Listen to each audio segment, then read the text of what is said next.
do things that I used to do in 8 hours, it takes me now 1 hour, 2 hours. That's a huge efficiency gain. If you have 5 clients and you save 5 hours per every client, that's a lot of savings per month.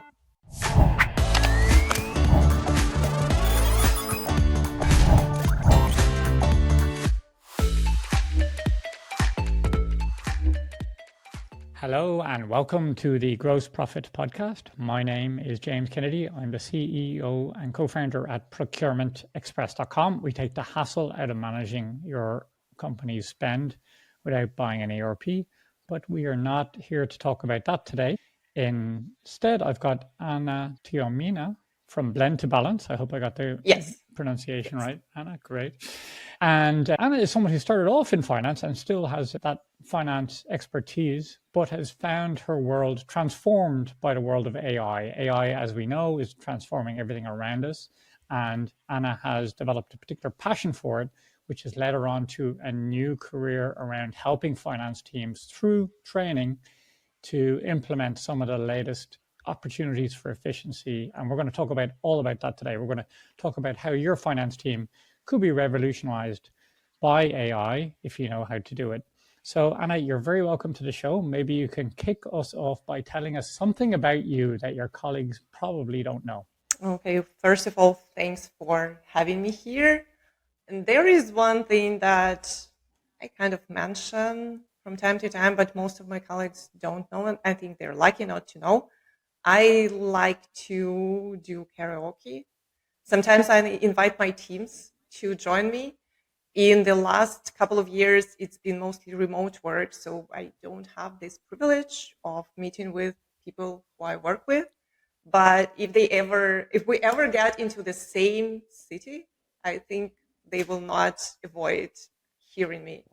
Very good. Like, I often feel like karaoke is one of those things you can bond over. If it's a little bit like having something, they have something on you and you have something on them. If everyone's been to karaoke, you can sort of have something on each other, one for good or ill, right? That's true. I actually got a really great connection to a mentor a while ago while we were at a company event, and she took the team to karaoke and we bonded over that. And she helped me through my career since then. So, you never know where you'll meet the right people. Well, I'll let you into a secret, Anna. I do karaoke with my 10-year-old daughter, just me and her, right? Mm-hmm. And all of the songs I sing are like Cats in the Cradle. It's like all these songs about kids growing up and leaving their dad, and and all the songs she sings, like from APT, is like, "Let me get out of here. I want to go to California." So she torments me. So, but hey, no one's ever going to know apart from her and me. You still got some time with her, but I get it. My older one is a senior in high school this year, so I'm getting to that. Yeah, I'm waiting. I'm terrified, to be honest. The teenage years are just terrifying me. I don't know. Anyway, let's not think about that now. Let's think about something more positive. Finance. So you tell us a little bit of your background. Like, how did you get started in your career, and just bring us up to, how you've become somewhat of a guru for finance teams when it comes to AI. Where did you get your start? Yeah, I have a kind of, I would say, a little bit unusual career, maybe in a way, but I've been in finance all my life. I started as a business analyst, then I moved to a controller role, and I was promoted to a CFO, and then I switched the company. I like switching industries, so I worked in steel industry. Then I moved to pharma industry, to a big corporation. And after that, I spent 5 years in a software development company. So very various business models. And I've been in a huge corporation, like I mentioned, where they rotate people, where you have projects and like matrix type of structure. I spent 5 years in a much smaller company, a privately owned company, where you have a lot of responsibility, you wear multiple hats. It had a lot of like startup spirit in it. And I wasn't actually thinking of switching the career. I was more or less happy where I was, but I was laid off a little bit like a year and a half ago from that software company, which happened to be the best thing that happened to me. Because when you are working full time, you have very little space for exploring new things. And I suddenly got a lot of time in my hands. So I thought, what is there that I need to look at? What do I need to maybe learn to get the new job? And that was the plan initially. And then I started to look into AI. It was not as popular as it is now back then, but it was already like ChatGPT was there. People were starting to use that. So I just started to use it and to talk about it with my network of finance people, CFOs. And it turned out that not a lot of people know how to use it. And there is a great demand in learning about how it works. So, So, it happened kind of naturally that I started to talk about it. I started to do webinars with people, and then the training opportunities came. But I really like where I am now. So, you know, one door closes, another door opens. so listening to you, it reminds me a little bit. It sounds like you're someone who just you master something and then you move on. You need to change. You need to I, move from pillar to post. you're right. I get bored easily. I like to have new projects all the time, and I like to do new things. And in this CFO job, you don't usually have a lot of that, honestly, right? We have a lot of mundane tasks. We do a lot of like scheduled activities. That's what it is. That's the job. Now, as an entrepreneur, like I feel like a lot of time my job is being basically terrible at something until I'm barely competent, just barely competent enough to get someone else to do it, and then I go and be terrible at something else. It's like continually, Mhm. until you. So, but the finance role, you're right. They sit into it, and then once they learn it, they nail it and keep being great at that. Which, let's face it, there's a lot of benefit to doing that, staying, Yes. taking your wins. But all right, so let me ask you. You say you got you started networking with your peers. Was this on? Did you start talking about AI on LinkedIn, or were you going on the pub, or where? Or Yeah. how did you So start to build your network? LinkedIn is obviously one of the most important channels. At some point, I launched a newsletter. I still issue a newsletter every Tuesday. That keeps me motivated and organized. I have a deadline. I need to deliver something by this deadline. So it really pushes me to learn new things, to be able to talk about new things. But I also do a lot of offline networking here in Houston, but also there are a lot of various finance leaders organizations here in the United States. Sometimes I do conferences. It's important to go out and to talk to people, especially if you spend every day of your life working from home. I really miss the networking piece of my, previous CFO work when I was in the office every day. You could solve a lot of issues over the coffee, would take you 5 minutes instead of half an hour over the, conference call. So I really miss this part of my life. So I try to go out and to meet people as much as I can. And there are a lot of opportunities for that here in Houston, but also, I guess, everywhere Right. if you're not living in like a tiny village. Okay. Well, I'm looking forward to this conversation because I love tech. Obviously, I feel like tech. I worked in tech all my career, but say 4 or 5 years ago, I was kind of bored by the whole thing. It all looked very similar. Mhm. Nothing was really new. We were all building the same type of apps. It was really getting kind of stale. Now, nothing could be further from the truth. So, maybe you could tell me where are the opportunities you're starting to see finance teams for using AI in practice? I guess Mhm. you can you can play with something that you don't really use, or there's a lot of that throwaway stuff. But how are you starting to see the first implementation of AI within finance teams today?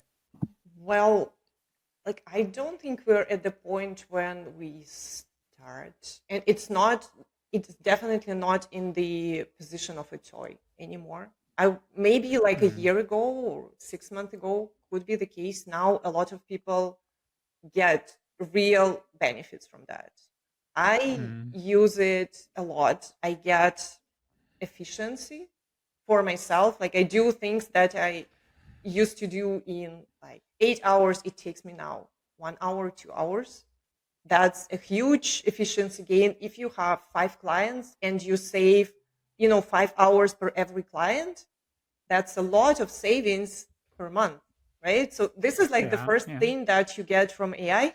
You get like a very cheap, pretty efficient assistant if you know how to manage this assistant. Like if you know where to control the output, if you know how to ask the right questions, if you know how to deal with data that you share with this assistant. Like if you get an Mm. intern from, I don't know, a university, right? The intern can be incredibly great at some things. You have to be very careful on what you delegate to this person. So this is one thing. I also see a more advanced AI projects implementation in some of the companies. I cannot say that all of them get it right, but also the ones that started to experiment earlier, they start to get the benefits and ROI earlier than the ones that are like waiting until the technology matures. And Mm. like I'm watching that for a lot of time now, and I can tell you that you can never say that it has matured enough. At least it's not going to happen in the next, I don't know, 2 3 5 years, because the pace of change that we see in this area, it's something that we've never seen. And if Mm. you don't start now, it's going to be much harder to start in a year. So I try to encourage all my colleagues to at least experiment, to keep some space in their schedules, to mindfully learn new things, to mindfully try new ways of doing things. You do need to do it carefully. You don't try new things when you are under a tight deadline. When you need to deliver the result tomorrow, you do it the way that you know works, right?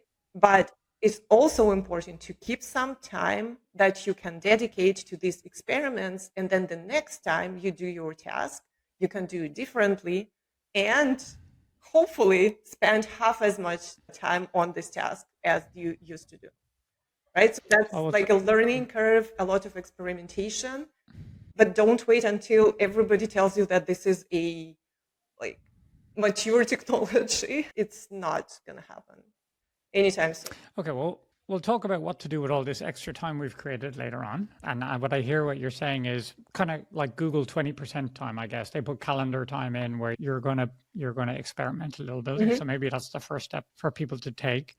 Can you give me like let's get really tactical here. I mean, I guess for many years now, OCR or what do they call it? RBA, is it? Right, robotic. I'm RPA. forgetting the term now, but anyway, Mhm. yeah, has been a trend. Like, so no one's, you're not copying and paste stuffing, you're not rekeying stuff in. That's a common one that even within Procurement Express, of course, we've had that feature for many years. What are some other things that you see finance teams in particular being able to use AI to do faster that they weren't able to do before? That's a very broad question. Like you can do Hmm. pretty much everything faster than you used to do before. Right. Some of the things are like times faster. Like you can automate, I don't know, report preparation, right? So a lot Right. of finance people do monthly, weekly, whatever reporting. You don't need to type all these comments yourself anymore. You don't need to spend Hmm. time preparing the charts. AI can do everything for you here. A lot of things where you deal with document analysis, generation, stuff like that. So, for example, in my role as a CFO, I had to sign off the contracts, right? The sales contracts. The only thing Hmm. that I cared about in the sales contracts were the payment terms and like a couple of other points like termination date, that it didn't have the auto prolongation clause, but I had to read the Hmm. whole document to make sure that it's compliant. Now AI can do it for me in like 5 seconds and highlight whatever is not compliant. And then I can handle Hmm. that, right? That's a lot of save time. And if something needs to be changed, again, AI can draft a new version for me very quickly. I don't even remember how much time it used to take to like make all the changes in the document. Like in a 50-page document, for example, right? You have to read through every page. You do like I don't know, the search, looking for the words that you don't want to appear there. So it was a task. Now it's like something you just do and you move on. And I mean, let's be honest. There's stuff there that was not getting done before. Maybe every contract wasn't properly reviewed, or there weren't actually 3 quotes received because it was just too much effort. Like it was just overwhelming, and with deadlines. Now you can do all that, but because it's so much easier, right? Like it's so much faster. Which kind of brings me to my question about this spare time. I hear people that's being created by AI, because I don't know about you, but I've never been so busy since AI is here now. Like it's not like I'm doing my job by 12 o'clock and going home. It's the complete opposite. I feel like now the expectation on me is so much higher. Like, and I see that from my clients as well. Like, whereas I had a call this week, we have an OCR product, and we have an OCR where you can scan in an invoice and it sucks into the software. Very justifiably, my client was like, well, this is kind of very 90s tech here, or 20s tech. Now I know with AI, we should be able to talk to it, and I should be able to do all these things, and the expectation has gone so much higher.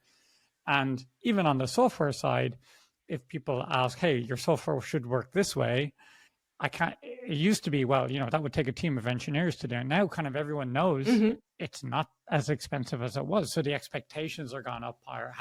Have people been expecting more of you because they know you're the AI guru? Or are they like, okay, well, this lady must be able to do 10 times what someone else can? That's a really great question. And I see several things here.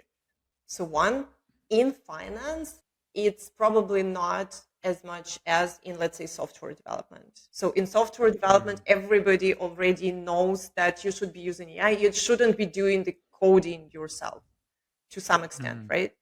In finance, finance is very much behind in AI implementation. There is statistics around that. I can share it if you want it, but that's fact so far. There are reasons for that, but we don't want to go deep into that. So do my clients expect me to do the work in 2 hours that would normally take 8 hours? No. Do I do it in 2 hours? Yes.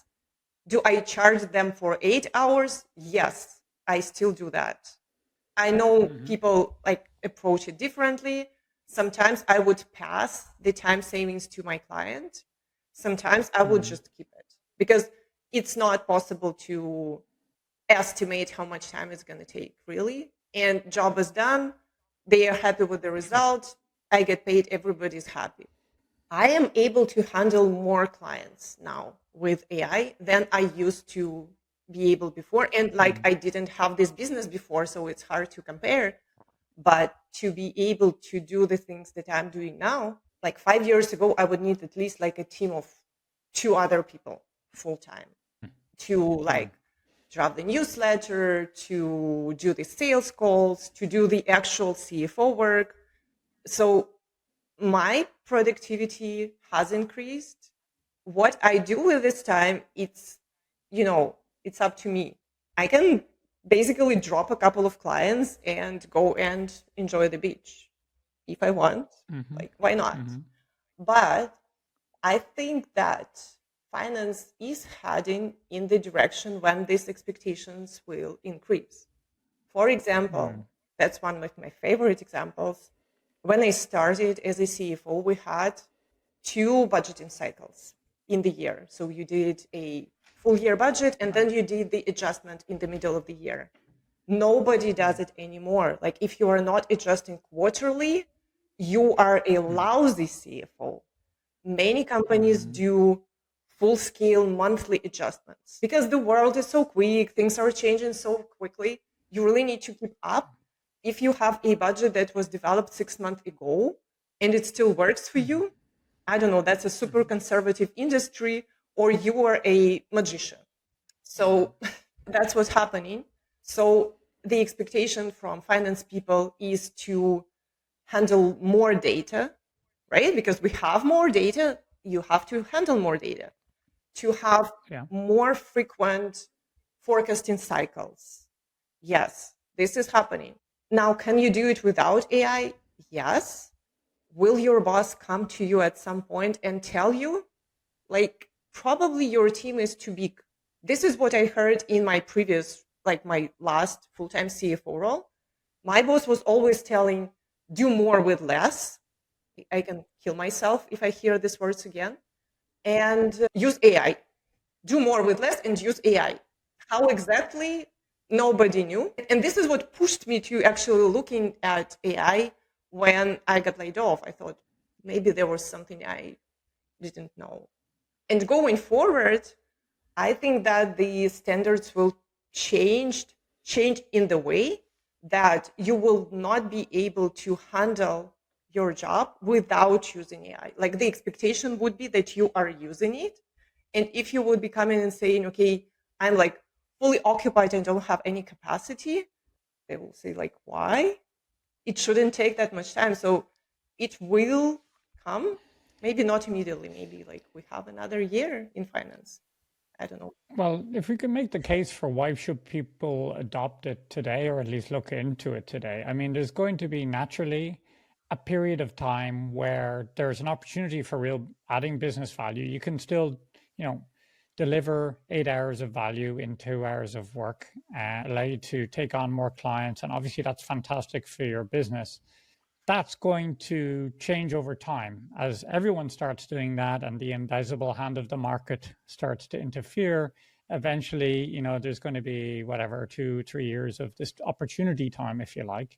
And if you wait, that opportunity may pass you by. You'll just be forced to use it when it's not such an advantage for adding to margin, let's say. You know, you're just going to be like everyone else. So if you can adopt it today, it means maybe you can grow your business dramatically.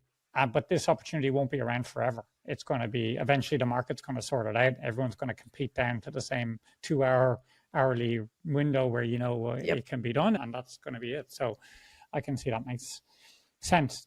I guess that's a reason to take action today and start using it. So I want to ask a bit about your training and the types of training you offer. What are your clients looking for when they bring you in to offer AI training? What's the top request they have? Well, the most frequent request is we want to start with AI and we don't know how. The most frequent thing that I hear. Now I'm doing that for a year now, approximately. Mm. And it was much easier to like give a company a short summary in an hour.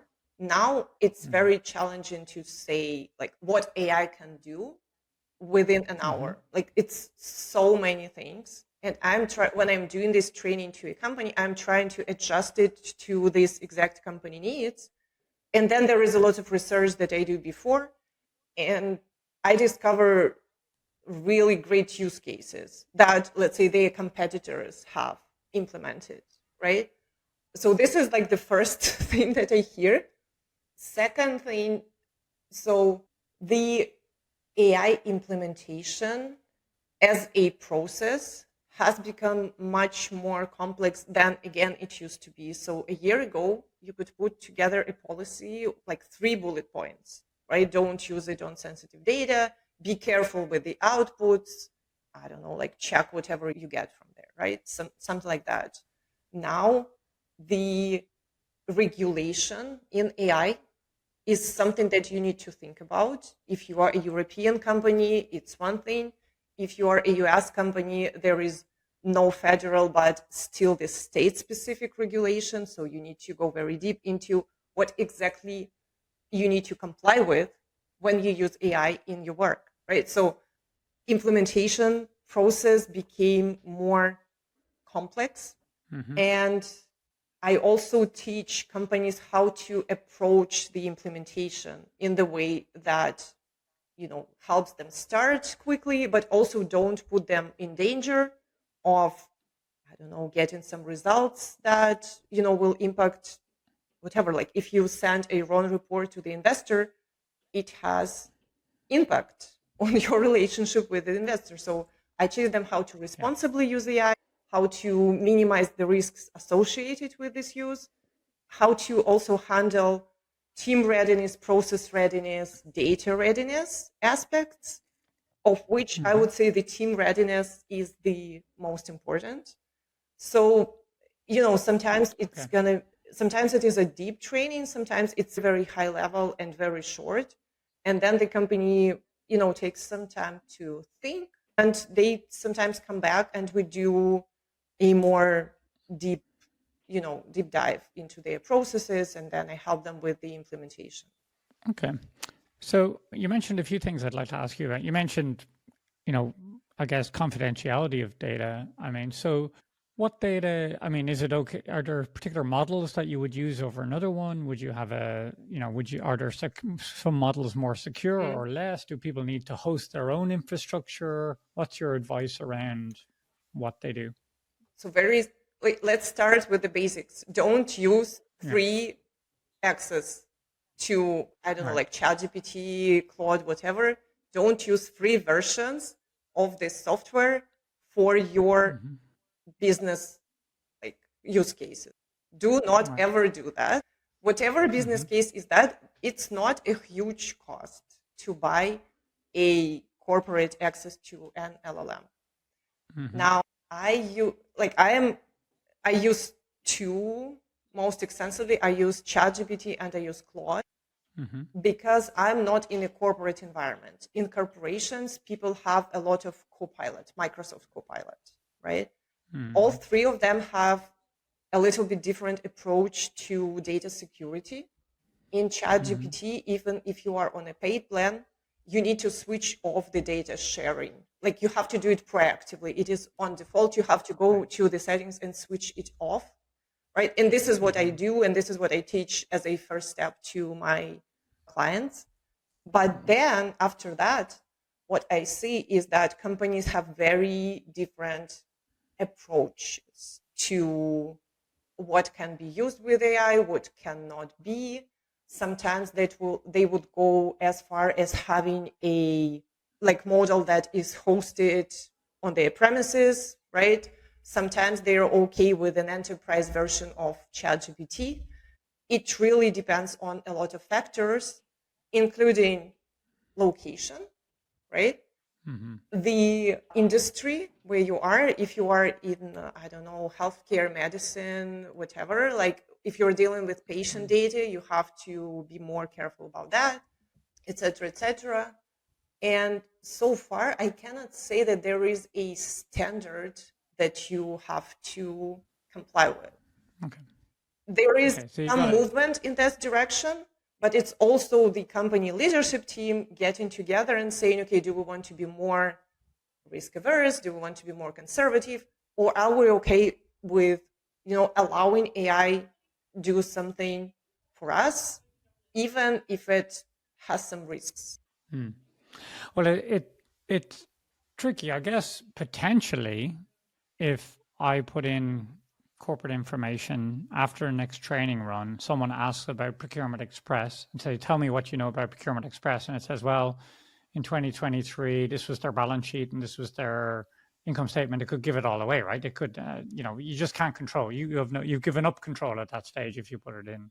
It's not exactly how it works, right?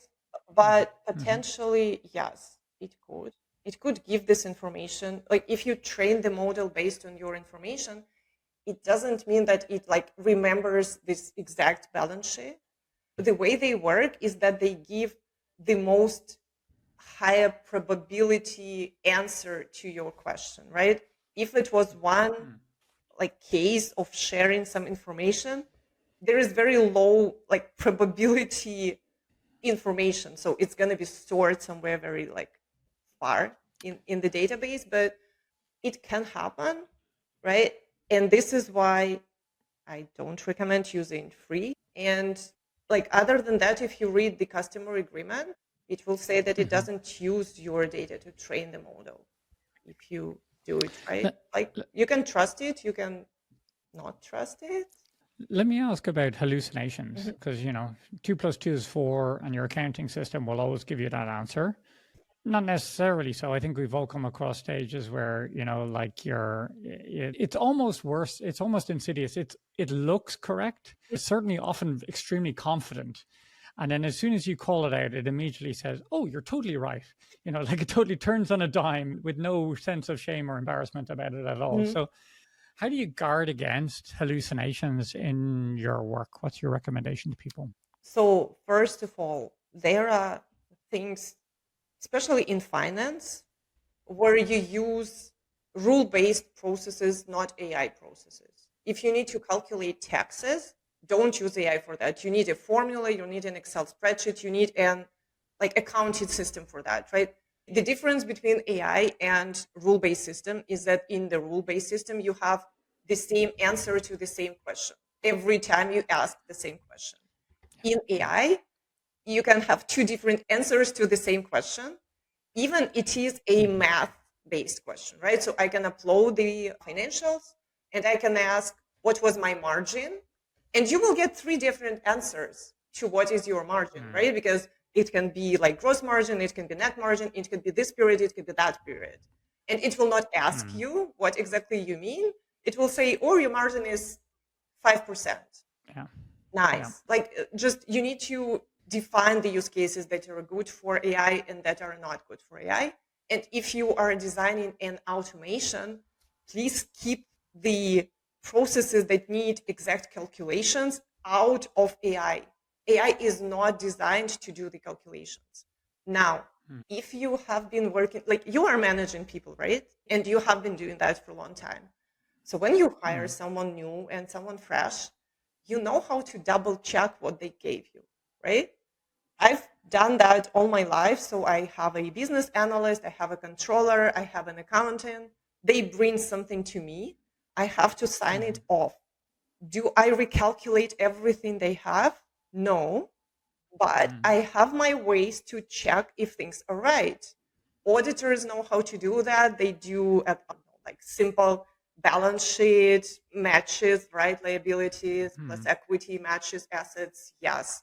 You do some like very basic checks. If these checks work, you cross your fingers and hope that everything else is okay. And this is how I approach AI deliverables, right? I don't treat every word it gives me, but I do these checks on everything that I send to my clients. I publish as, a content. I read it all. I check it all. I don't trust it 100%. It still saves a lot of time to me. Now, there are also ways to reduce these hallucinations. You can prompt it to like double check what it gives you, because the way it works, it generates stuff and it doesn't see the full picture until it's generated. So if you prompt it to go back and read it and then refine it, you will get a better result, right? You can also put something, I also always put in my prompts things like, if you don't know the answer, ask me, don't invent things. You can also do things like quote the sources where you took this information. So it's easy to go and check that this is the right interpretation, let's say, of the source. So there are ways to improve that. But I always teach my clients, especially in finance functions, we deal with critical processes. You don't want to, add a zero occasionally to a, I don't know, payment amount, right? So you still put the controls in the right places, just the way we had it in the pre-AI era, right? We always had this four eyes principle on everything. No payment go out until two people look at that. Keep that as it is. Like you can say, okay, AI is one person, I am the second person, but nothing goes out until I look at that and I sign it off. And when I look at that, it's not like I close one eye and think, okay, it's all right, let's go. I do check. I do verify the things that need to be verified. Very good. Yeah. I mean, I've found it one of my favorite things, or one of the things that unlocked for me, is to like reviewing information and then summarizing it and coaching people on that information. So I use it with my sales team all the time. I haven't got time to listen to all the phone calls, but it can just give me a summary. And personally, a little sneaky thing here is the AI is often very much more direct than I would be personally. Like, like the AI will tell you straight, like, this is the quota, we're 20% off, this is an emergency, you need to do this and this. And it's a little bit like good cop, bad cop. Like the AI can be the bad cop, and I'm like, "Ooh, look, the AI is saying that. Do you think we should? Do you think we should be doing that? Mm, Oh yeah, we probably should. Yeah." So that's the hack I've been using. that's one way to do All that, but right. that's funny. But I understand what you're saying. Yeah. So tell me, who's your ideal client for your training business now? Do they have a particular location, or is there a particular type of business you can come and help? Tell me a bit more about who you love to work with. Yeah. So because it's all becoming too complex, I'm trying to narrow the client type. So Mm-hmm. if we're talking about companies, I really bring most value to professional services businesses, such as, I don't know, outsourced accounting companies, auditors, CPAs, fractional CFO companies, stuff like that, because I understand the processes and I can better guide them in Mm-hmm. AI implementation. I also, if we're talking about individuals, it's CFOs and finance leaders, finance director and up.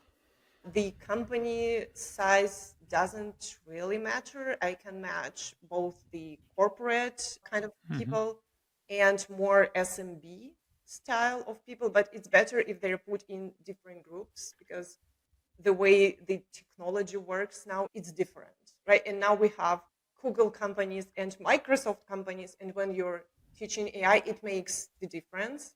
So it's better to Mm-hmm. put them into some cohorts, but even if not, the challenges that finance leaders have, they are the same regardless of the industry, regardless of the company size, in Mm-hmm. like with AI coming to the picture.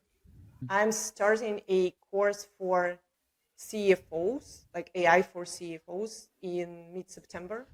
I'm trying to, it's going to be a very condensed, it's like 6 hours, an hour a week. And we have to put a lot of content into it. But my goal is, Mm-hmm. because I used to be a CFO, I don't want them to spend like 10 hours a week learning something.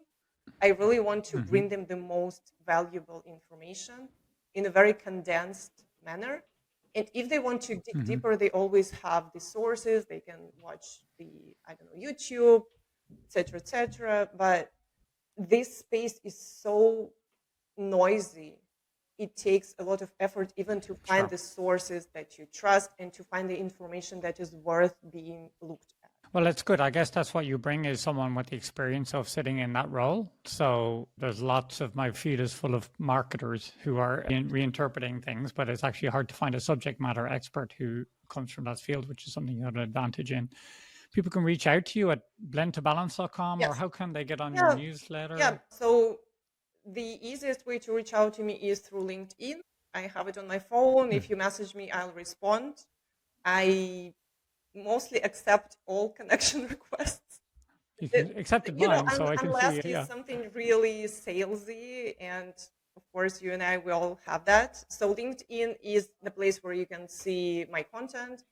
I'm gonna start posting a little bit more frequently. I was doing also the studies in the past 3 months, so I was really busy, but I'm getting back on track with my LinkedIn content. My website is a great way to see what I have, and there are links to the newsletter. And I mean, I'm open to a chat. There is a link on the website where you can just Hmm. schedule a call with me. Talk Very to me good. if you have anything to talk about. I really like talking to people, not necessarily trying to, sell them something. Sometimes, Yeah. just a small advice from my side helps them to go in the right direction. That's, networking kind of Very good. thing.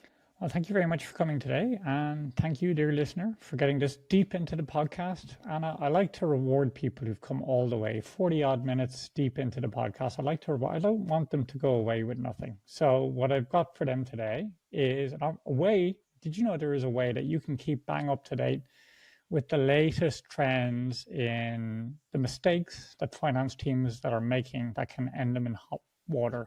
For example, we had an example of Naomi Campbell recently in the news because she wasn't managing the funds that her charity had been administering properly. People were taking one too many first class flights when they should have been doing something else.